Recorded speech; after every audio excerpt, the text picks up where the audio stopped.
എല്ലാവർക്കും പുതിയൊരു വീഡിയോയിലേക്ക് സ്വാഗതം.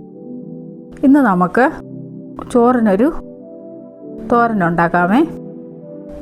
അതിനായിട്ട് ഇവിടെ കുറച്ച് പയർ വേവിച്ച് വെച്ചിട്ടുണ്ട്, ഏത്തക്കായുടെ തൊലി, അത് രണ്ടും കൂടെ നമ്മൾ തോരൻ വെക്കുന്നത്.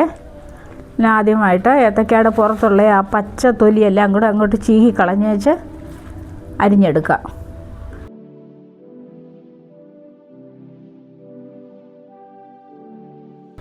പിന്നെ നമുക്കൊരു അരപ്പുണ്ടാക്കാമേ. വെളുത്തുള്ളി, ചുവന്നുള്ളി, പച്ചമുളക്, തേങ്ങ, ഇത്രയിട്ട് അരപ്പുണ്ടാക്കാം.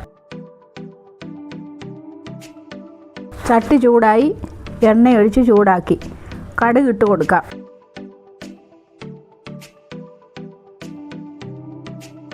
കടുക് പൊട്ടിക്കഴിഞ്ഞപ്പോൾ നമ്മൾ അരിഞ്ഞു വെച്ചിരിക്കുന്ന ഏത്തക്കായുടെ തൊലി, നമ്മൾ വെറുതെ കളയുന്ന തൊലിയാണ്, പക്ഷേ ഇത് കഴിക്കാൻ കൊള്ളാം.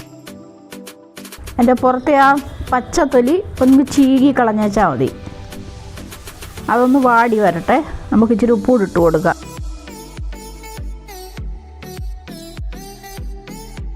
ഇനി നമ്മൾ അരച്ച് വെച്ചിരിക്കുന്ന അരപ്പങ്ങോട്ട് ഇട്ട് കൊടുക്കാം. വെളുത്തുള്ളി, ഉള്ളി, പച്ചമുളക്, തേങ്ങ, മഞ്ഞൾ, ഇത്ര ഇട്ടതാണേ. ഇനി നമുക്കിതൊന്ന് കൂട്ടി വെച്ചിട്ട് അടച്ചു വെക്കാം, ഒരാവി കയറട്ടെ.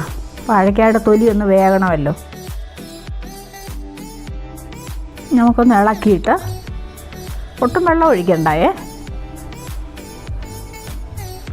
നമ്മൾ വേവിച്ച് വെച്ചിരിക്കുന്ന പയർ, ഉപ്പിട്ട് വേവിച്ച പയറാണേ. 4 മണിക്കൂർ കുതിർത്തിട്ട് കുക്കറിനകത്തിട്ടൊരു 3 വിസിലടിച്ചു, അതായിട്ട് കൊടുത്ത്.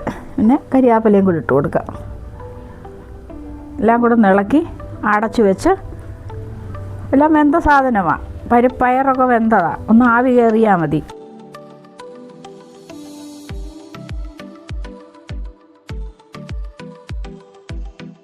ഇതുകൊണ്ടിപ്പം പയറും വാഴക്കാത്തൊലി എല്ലാം കൂടെ ആയി വന്നിട്ടുണ്ട്.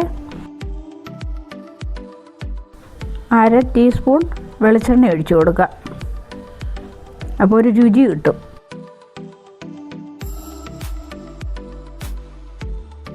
നമുക്കൊരു പാത്രത്തിലോട്ട് വിളമ്പി എടുക്കാം. എല്ലാവരും ഇങ്ങനെ ഉണ്ടാക്കി നോക്കണേ. വീഡിയോ കണ്ടതിന് താങ്ക് യു.